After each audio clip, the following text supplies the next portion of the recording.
Everybody, welcome back to our channel.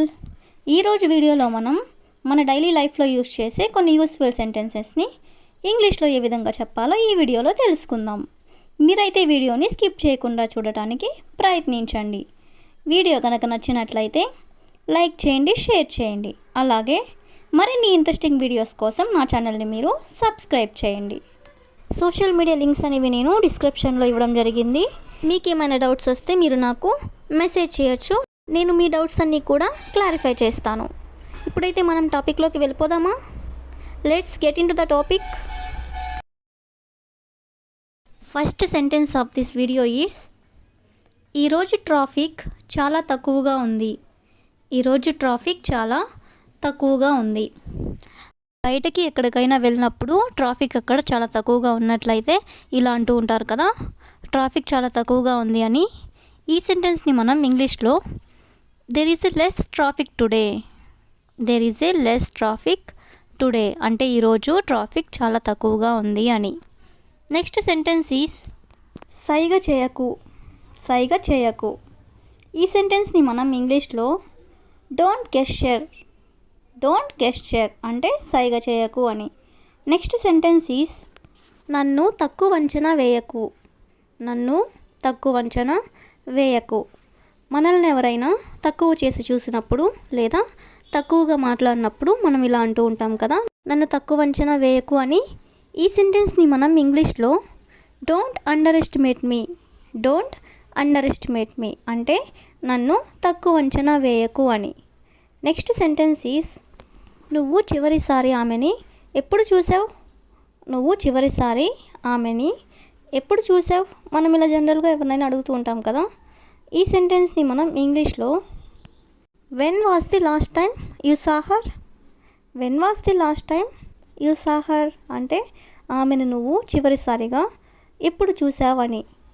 Next sentence is నేను నీకు లెక్కలేనన్ని సార్లు చెప్పాను, నేను నీకు లెక్కలేనన్ని సార్లు చెప్పాను అంటే నేను నీకు చాలాసార్లు చెప్పాను అని. ఈ సెంటెన్స్ని మనం ఇంగ్లీష్లో I have told you countless times, I have told you countless times అంటే నేను నీకు లెక్కలేనన్ని సార్లు చెప్పాను అని. నెక్స్ట్ సెంటెన్స్ ఈస్ ఇప్పుడు సమయం ఎంత అయింది, ఇప్పుడు సమయం ఎంత అయింది. ఇది కూడా మనం జనరల్గా ఎవరినైనా అడుగుతూనే ఉంటాం కదా. ఈ సెంటెన్స్ని మనం ఇంగ్లీష్లో what is the time now, what is the time now అంటే ఇప్పుడు సమయం ఎంత అయ్యింది అని. నెక్స్ట్ సెంటెన్స్ ఈస్ నా దారికి అడ్డు రాకు, నా దారికి అడ్డు రాకు. ఈ సెంటెన్స్ని మనం ఇంగ్లీష్లో ఏ విధంగా చెప్పొచ్చు అంటే don't get in my way, don't get in my way అంటే నా దారికి నువ్వు అడ్డు రాకు అని. నెక్స్ట్ సెంటెన్స్ ఈస్ కాస్త గట్టిగా మాట్లాడు, కాస్త గట్టిగా మాట్లాడు. ఎవరైనా మాట్లాడినప్పుడు మనకి వినపడనట్లయితే మనం ఇలా అంటూ ఉంటాం కదా, కాస్త గట్టిగా మాట్లాడు అని. ఈ సెంటెన్స్ని మనం ఇంగ్లీష్లో speak a little louder, speak a little louder అంటే కాస్త గట్టిగా మాట్లాడు అని. నెక్స్ట్ సెంటెన్స్ ఈస్ ఇప్పుడు కాకపోతే ఇంకెప్పుడు, ఇప్పుడు కాకపోతే ఇంకెప్పుడు. ఈ సెంటెన్స్ని కూడా మనం చాలా జనరల్గా యూస్ చేస్తూనే ఉంటాం. దీన్ని మనం ఇంగ్లీష్లో if not now then when, if not now then when అంటే ఇప్పుడు కాకపోతే ఇంకెప్పుడు అని. నెక్స్ట్ సెంటెన్స్ ఈస్ అన్నింటినీ సరిగ్గా పెట్టు, అన్నింటినీ సరిగ్గా పెట్టు. ఏదైనా చిందరవందరగా ఉన్నప్పుడు మనం ఇలా అంటూ ఉంటాం కదా, అన్నింటినీ సరిగ్గా పెట్టు అని. ఈ సెంటెన్స్ని మనం ఇంగ్లీష్లో put everything in order, put everything in order అంటే అన్నింటినీ సరిగ్గా పెట్టు అని.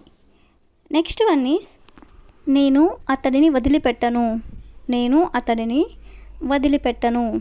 ఎవరి మీదైనా మనం కోపంగా ఉన్నప్పుడు నేను అతనిని వదిలిపెట్టను, నేను ఆమెను వదిలిపెట్టను ఇలా అంటూ ఉంటారు కదా. ఈ సెంటెన్స్ని మనం ఇంగ్లీష్లో I will not spare him, I will not spare him అంటే నేను అతనిని వదిలిపెట్టను అని. నెక్స్ట్ సెంటెన్స్ ఈస్ నేను ఎప్పుడు అప్పు చేయను, నేను ఎప్పుడు అప్పు చేయను.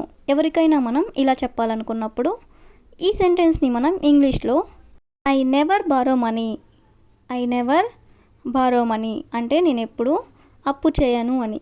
బారో మీన్స్ అప్పు చేయడం అని. నెక్స్ట్ సెంటెన్స్ ఈస్ నాకు నచ్చింది చేస్తాను, నాకు నచ్చింది చేస్తాను. ఇది కూడా మనం చాలా జనరల్గా యూస్ చేస్తూనే ఉంటాం. ఈ సెంటెన్స్ని మనం ఇంగ్లీష్లో I do what ever I like, I do what ever I like అంటే నాకు నచ్చింది చేస్తాను అని. నెక్స్ట్ సెంటెన్స్ ఈస్ ఎవ్వరూ నమ్మదగిన వారు కాదు, ఎవ్వరూ నమ్మదగిన వారు కాదు. ఈ సెంటెన్స్ని మనం ఏ విధంగా చెప్పొచ్చు అంటే no one is trustworthy, no one is trustworthy అంటే ఎవ్వరూ నమ్మదగిన వారు కాదు అని. నెక్స్ట్ వన్ ఈజ్ నేను నీ కోసం చాలాసేపు వేచి ఉన్నాను, నేను నీ కోసం చాలాసేపు వేచి ఉన్నాను. ఎవరి కోసమైనా మనం ఎక్కువసేపు వెయిట్ చేస్తూ ఉన్నట్లయితే ఈ సెంటెన్స్ అనేది మనం యూజ్ చేస్తాం.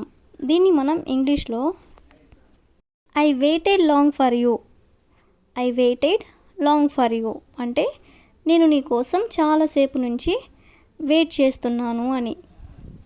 నెక్స్ట్ వన్ ఈస్ ఫంక్షన్కి నేనేం వేసుకోవాలి, ఫంక్షన్కి నేనేం వేసుకోవాలి. ఏదైనా ఫంక్షన్ ఉన్నప్పుడు మనం ఏ డ్రెస్ వేసుకోవాలో మనకు అర్థం కానప్పుడు మనం ఇలా అడుగుతూ ఉంటాం కదా, నేను ఏం వేసుకోవాలి, ఏ డ్రెస్ వేసుకోవాలి అని. ఈ సెంటెన్స్ని మనం ఇంగ్లీష్లో what shall I wear to the function, what shall I wear to the function అంటే నేను ఫంక్షన్కి ఏం వేసుకోవాలి అని. నెక్స్ట్ వన్ ఈస్ అతడు నాకు కష్టకాలంలో సహాయం చేశాడు, అతడు నాకు కష్టకాలంలో సహాయం చేశాడు అంటే నేను కష్టాల్లో ఉన్నప్పుడు అతను నాకు సహాయం చేశాడు అని. ఈ సెంటెన్స్ని మనం ఇంగ్లీష్లో he helped me during difficult times, he helped me during difficult times అంటే నేను కష్టాల్లో ఉన్నప్పుడు అతను నాకు సహాయం చేశాడు అని. That's all for today. I will ask you A question for you. నేను వచ్చే వారం నీకు డబ్బులు తిరిగిస్తాను, నేను వచ్చే వారం నీకు డబ్బులు తిరిగిస్తాను. If you know this one in English, you can comment in the comment section. Thank you for watching.